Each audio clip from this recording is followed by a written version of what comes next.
All right, we're gonna listen to this story from Kendra about how she fell in love with her psychiatrist, and and she stayed seeing this person for 4 years.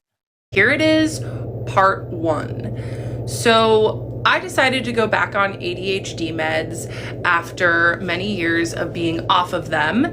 I was on them in my early 20s to help me get through college. And then I went off of them because they just weren't ADHD. the side effects were too much over the benefits. I wonder what if she's gonna share what her side effects were, and like how was it? How were you diagnosed with that in the beginning to begin with? I'm curious. I've shared with you guys that back in the day, one of the first things I was diagnosed with was ADHD. And when I was younger and you got diagnosed with that, they put you on Ritalin. And it had a lot of side effects that the doctors or the psychiatrist I was seeing didn't warn me about or tell me to be cautious about. And I had to learn as I was going or as I was on it. I took it for a year or two and then stopped. Because it was explained to me too that the meds were something I didn't have to take for the rest of my life and that it was like a crutch to help me like retrain my brain. So, but the side effects that I had to do with um like caffeine. Like if I drink anything with caffeine in it, I felt like I was tripping. I don't even know how to explain. I would have these weird side effects, but it mostly had to do with like if I, drank anything with caffeine or like I couldn't sleep. I already had issues sleeping. Um, and yeah, a lot of the things I was dealing with that they prescribed me the med to begin with, I realized later on as I did my own independent research that I probably could have gotten a handle on these things in my life without those meds by having a certain type of diet, by utilizing certain techniques to try to like I said, retrain my brain. But those were never presented to me by the psychiatrist or therapist I was seeing. That was something I learned from doing my own independent research. And I don't know if there's anyone that's from Europe or specifically France. Let me know. Is it true that in France, because I feel like I've read this in the past, that they don't have ADD or ADHD, or they don't diagnose that there, or have that type of diagnosis there. Um, and some people feel it has to do with lifestyle and diet. All right. So I don't know. Let me know if you guys know about that. But then in my late 20s, I read this book, Taking Charge of Adult ADHD, and it absolutely changed my life. For my fellow ADHDers, there's so many good things in here. And the biggest thing that I took away was that it's very important for ADHDers to be on meds. That's interesting. I personally disagree. I've seen people. I had really bad experience when I stopped taking those meds, where it actually I ended up getting diagnosed with severe depression, like which I read later on. Read that there are people that when they stop taking the meds end up severely depressed. So that's strange, and I know a lot of people, more people than I'd like to admit, that were either diagnosed or diagnosed themselves and took these meds, and they literally, they're out of their minds, have lost their minds. So I don't know what that book is. Um, I've never read it. If you have, let me know in the comments. But I feel like what she's saying, I disagree already. But okay. So I decided to make an appointment with a psychiatrist. I just Googled psychiatry in the city that I lived in, and I went with the first one that came up. Huh. Um, just so you guys know, when you Google things, the first 3 to 10 things that come up are usually paid for, like, paid to be seen first in the, when you're Googling for stuff.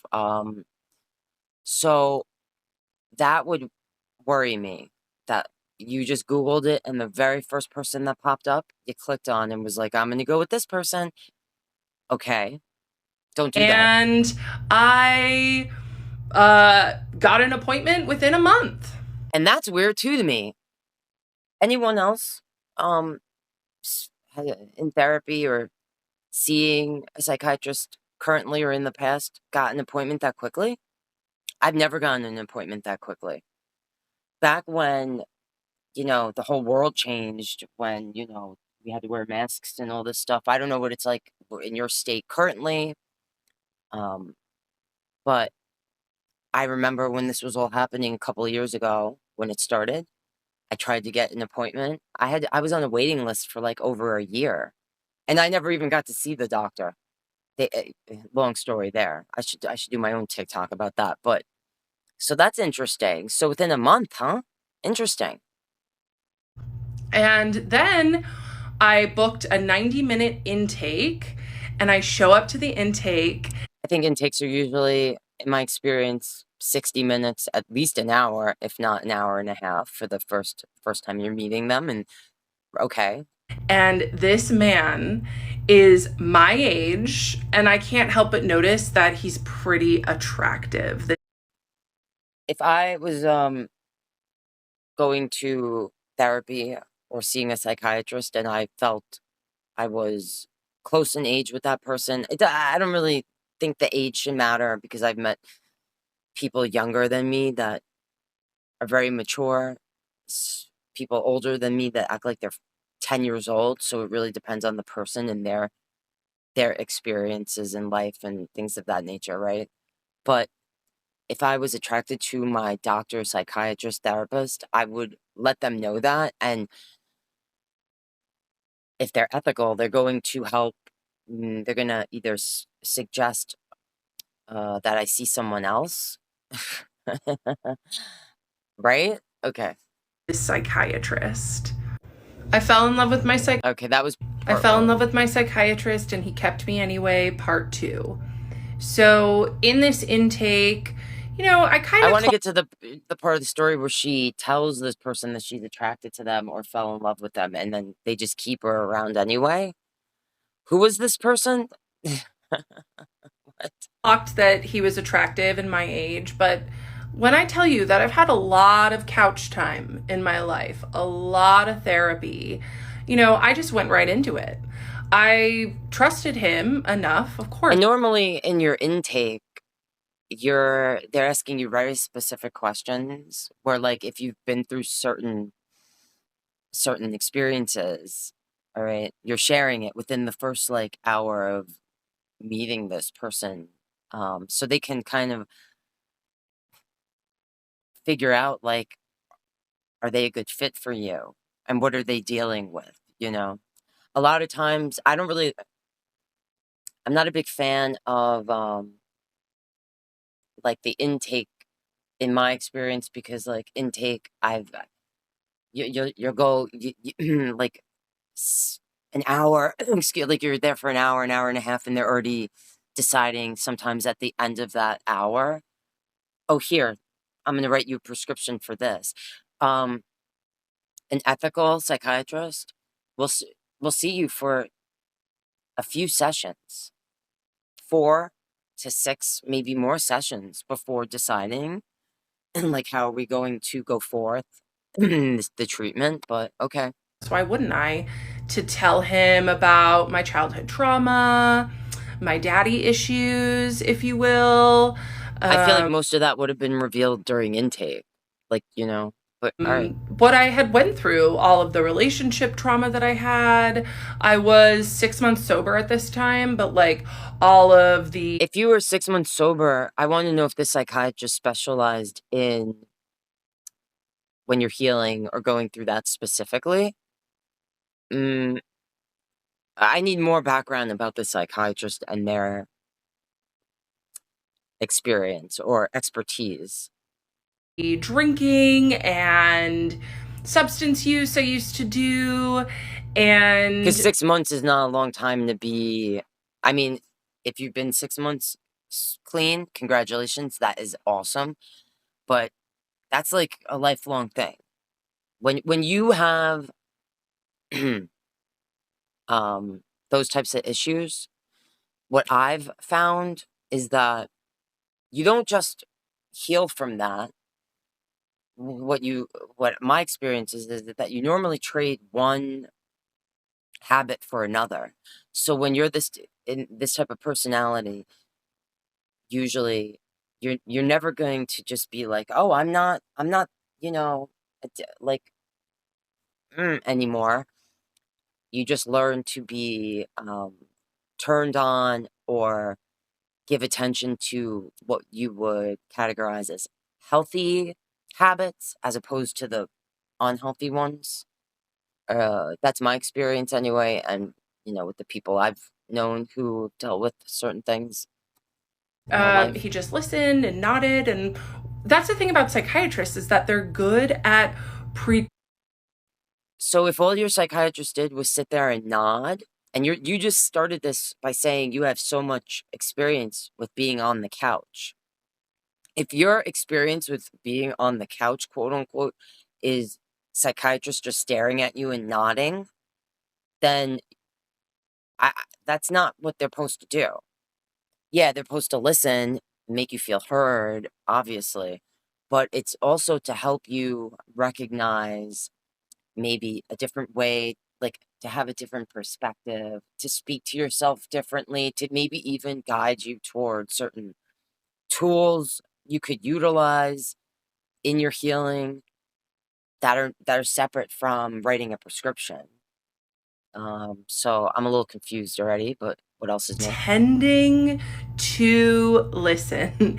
They can appear If this is true, then that's why this person was the first you found on the Google search. All right. connected. And you look kind of young to me. So I don't know if this person was newly graduating, had just graduated, or fulfilling an internship or something. But that doesn't mean that they're always connected. So I just felt really. And I have a lot of compassion and empathy for people that work in that field because, you're sitting there most like every day, right? Listening to people. I'm sure it gets draining. Seen. And I also told him, I was like, look, I don't want to be on stimulant meds. So he listened to me and he put me on the non-stimulant. That's interesting. I wish we knew what this doctors, like, if they specialized in something. Like, did they specialize with people that have ADD, ADHD, or like, because you could sometimes be on the spectrum and that's not recognized, all right, or you're misdiagnosed, and then the meds aren't doing what they're supposed to do because you were misdiagnosed. ADHD med at the lowest dose just to figure out if it was going to work for me. I fell in love. All right. I was in love with my psychiatrist and he kept me anyway. And he kept you anyway. All right. So I hadn't ever seen a psychiatrist before. I need her to tell us though, did he keep you for 4 years, like after you expressed that you were attracted to this person and at some point fell in love with them? On meds in my early 20s, I only got meds from my primary care physician. So I didn't understand how psychiatry works. Wait, didn't she just say in the last video that she had a lot of experience on the couch? Referring to like seeing therapists and psychiatrists? I'm a little, all right. I was in love with my psychiatrist and he kept me anyway, part 3. Girl, you're already losing me. So this I hadn't ever seen a psychiatrist before. When I was on meds in my early 20s, I only got meds from my primary care. Am I the only one who's confused already? Is it because I have ADHD and I'm not on my meds? physician.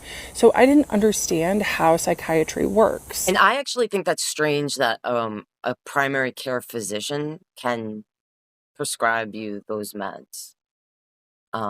That's weird to me. I don't agree with that.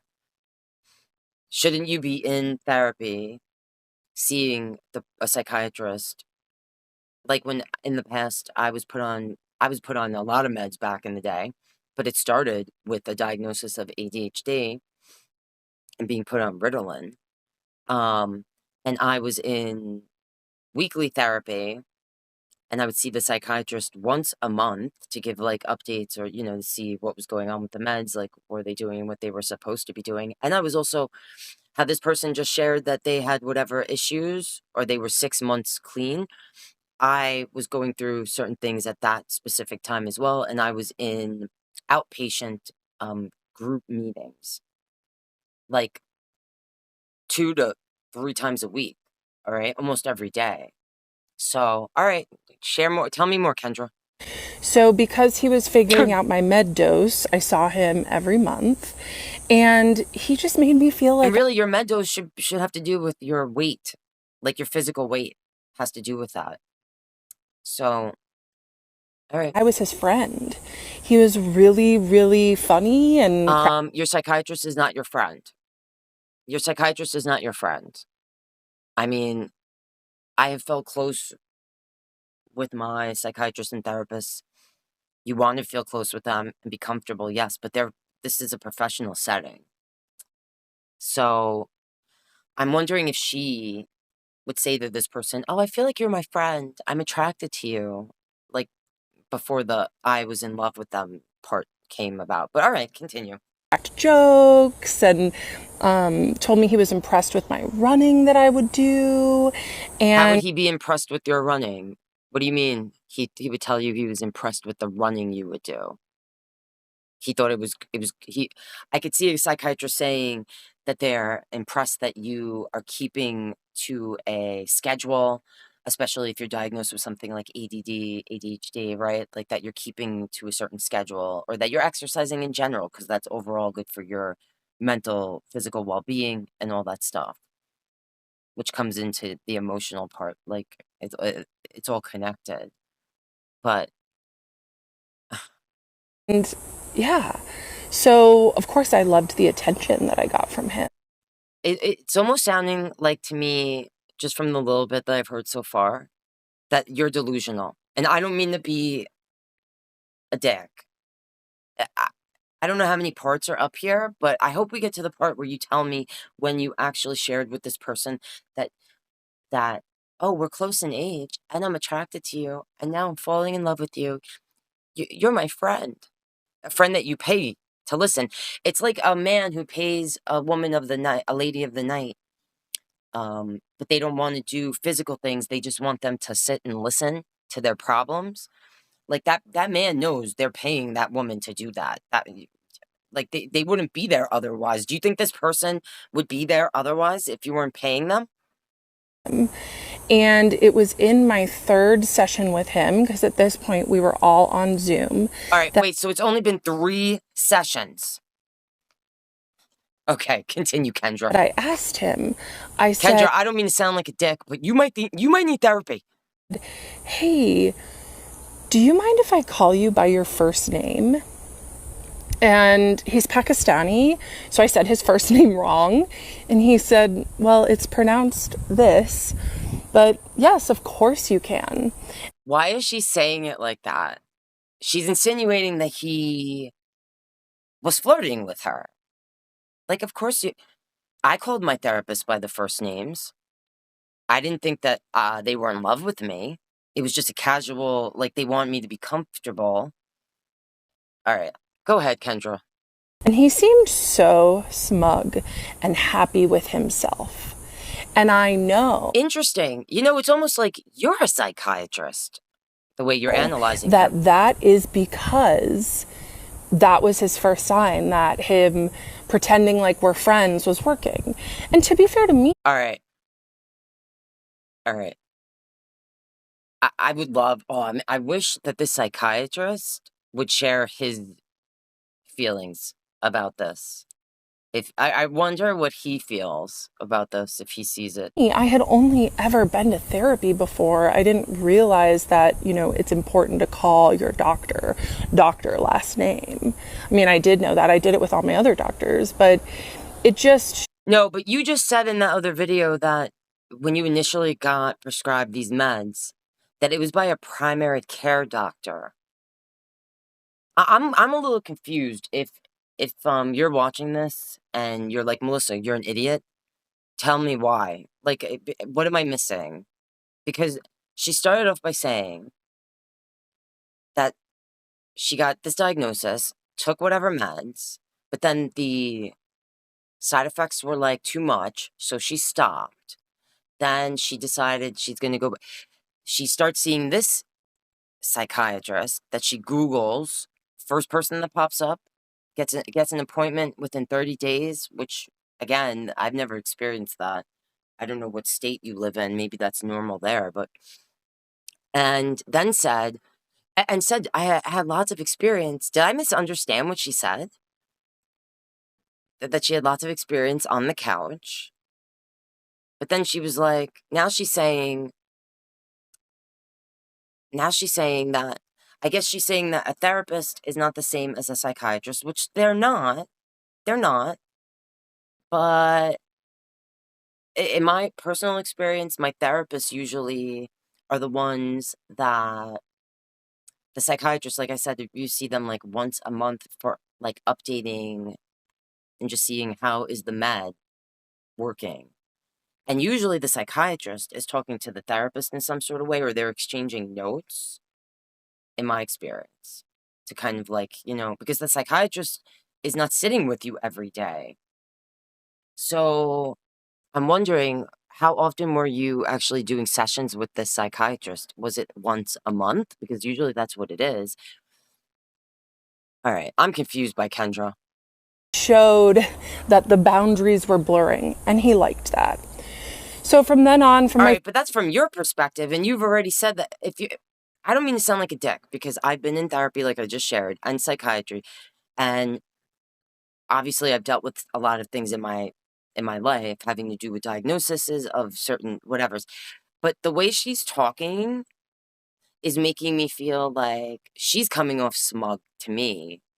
And like I know this is what he was saying this because he felt this, or he knew that I felt. You need to tell me, Kendra, did you say to this man, I find you attractive? We're close in age. Like, she's insinuating that he knew from the get that she felt whatever sort of way, like he's a mind reader or something. Third session on, I started calling him his first name. And then he just started turning up the volume on us being friendly. And he would ask me, for the first 6 sessions, he asked me, after the meds, he said, how's your bowels, bladder, and appetite? And I would say they're all normal. And then he would ask me any thoughts of harm. And apparently that's pretty common for psychiatry to ask those questions. And then on our 6th... Even in therapy, they would ask me things like that. I'm very confused. I need to know what state you live in, Kendra. Session, when things were really, the chemistry was starting to be there before, like, I didn't realize it. I was like, oh, this man is just... The way you were talking, you felt chemistry from the first moment you saw this person, because you said you felt attracted to them. So, I don't know. Maybe I'm reading into this too much. Friendly. And he said, I have to ask this because it's a special interest of mine, but is there any thoughts of harm? Like I was special to him. And I said, you're special, all right. No thoughts of harm. And he didn't ever ask me a clinical question again. He stopped asking me about my bladder, bowels, and appetite, and he stopped asking me about thoughts of harm. So to me, I would just show up and he was like a therapy appointment every month. All right. So every month she was, all right, that answered one of my questions. All right, let's see part 4. So I was seeing him every month and just gaining more and more respect for him because and it's kind of weird to me that this psychiatrist didn't suggest to her, like, you should be in weekly therapy separate from my care, or at least in some sort of group, like she shared, right? She was 6 months sober. Sh Were you not in some sort of, like, group therapy for that? Or, going to, meetings or things? He would just tell me these little things about his successes and all of the cool things that he was doing in his life. And Now, I will say this. I'm being a little harsh on Kendra. I apologize if, oh, no, this is we're already on part 9? No, this is part 4. Part 4. Okay, because it says down here part 9. Um, a new character in the story is unlocked. Okay. Um, yeah. it made me fall for him, honestly. And Oh, that's what I was gonna say. If this doctor was like, they may have been fulfilling like their um after you graduate, there's a certain amount of hours that you have to work, and it's like not an internship, but like I forgot the word. I just said it before. God damn you, brain. But sorry, I'm also distracted because the way I paused her face is rolling her eyes. he was really good at listening. And I mean, he's a Pisces, right? So, of Oh, stop it. I'm a Pisces, and obviously I'm not so great at listening because, like, all right. course he's going to be there and be able to go deep with my feelings, but that doesn't mean Just because he's a Pisces? What's his rising? What's his moon and Venus? Don't do that. that he wasn't extracting from them. Anyway, so I would beg him to let me see him every week. Beg him, because my therapist at the time, Oh, so you were he seeing a was fine. therapist. You know, he wasn't a predator, but he was fine. He just wasn't doing very much for me. And so that therapist retired, and I got a new therapist. And this new therapist, who is a 75-year-old woman with a PhD, she was pretty helpful. So I stopped asking my psychiatrist. Ah, the woman was helpful. The woman who's 75 and actually has actual life experience, as well as experience in the field that she's working. Okay, that makes sense. Begging. And I would say if you're a woman, you should see a woman. For a number of reasons. All right, that's just my feeling on it.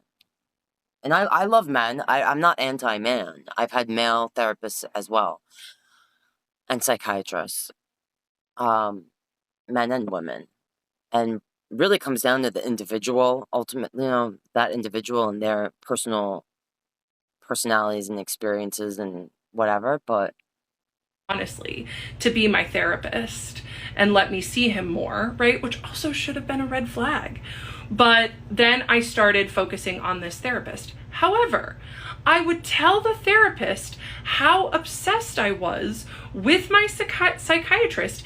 And did you ever tell your psychiatrist, though, that you were obsessed with them? I missed that part. I just wonder if you actually expressed to the psychiatrist.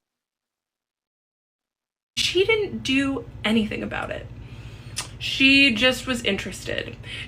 I will say a lot of people do, I don't know if I would say fall in love with their therapist or psychiatrist, but a lot of people do have feelings for their therapist, psychiatrist, which I think in that field they're trained, or they deal with it a certain way, a professional way.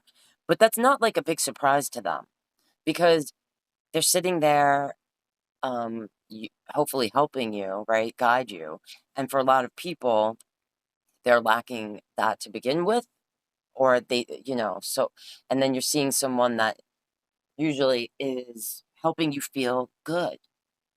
And it's just natural to love people that make us feel good about ourselves. Okay? Whether it's platonic or romantic. Also loved stories about my dating life, and yeah, she also was getting supply from me in her own way. I'm really confused. It seems like every person that you deal with, Kendra, is like you feel is trying to get over on you or is like using you, or they're not being professional or something. That's what that makes me feel. But that's for another part. So yeah, so I got Oh a my God, new is there going to therapist be a whole other thing, story time of the 75-year-old female therapist? who actually helped me. She taught me CBT, EFT, all of these different modalities. And so I went As back they to should. just being okay with seeing Irfan once a month while he was giving me these little breadcrumbs of making me feel special, telling me about his professional achievements, telling me about how he's getting international recognition. And it worked. I was really impressed. So I got a new therapist. I stopped begging my psychiatrist to see me weekly. And that is when the intermittent reinforcement started. Some sessions he'd be warm and kind and wonderful and let me in on little parts of his life and like be vulnerable with me or pretend. Other sessions, he would be cold and clinical and detached. And you know what that did?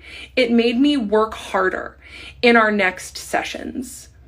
It did. And it started the addiction that I had to him. 100%. And he knew exactly what he was doing. This man gives lectures on trauma and attachment theory. He used his psychiatric training. Now that's interesting. When she says, if I only watched this video by itself, I might feel differently from all the other things I said, like in the previous videos, because this is a person that is trained, right? So, all right, let's hear. Training to manipulate me and get me hooked. And guess what? It worked. In January of 2024, I was hit by a car turning left as I was going through a green light. That's horrible, actually. And it was the night before my next appointment with my psychiatrist. So I was like, okay, I'll still be able to go to my appointment on Zoom. I'm okay.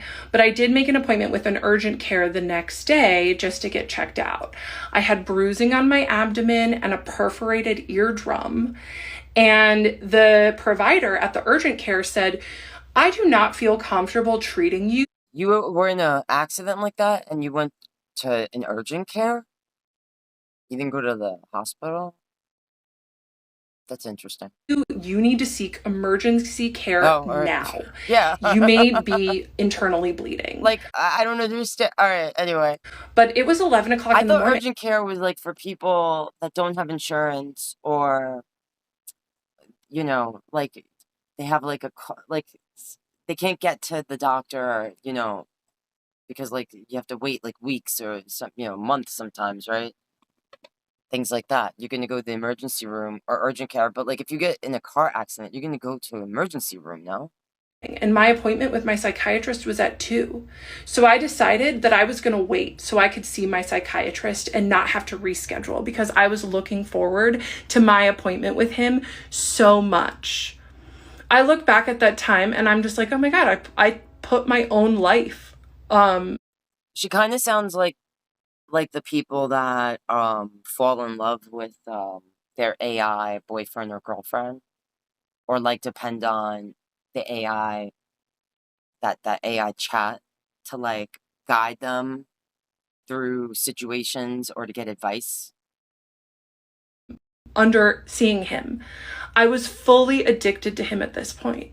And you know what happened? She still hasn't said though if she expressed that to this person. I guess it's just we're just assuming that they are intelligent enough that they should have known and recognized that, the psychiatrist.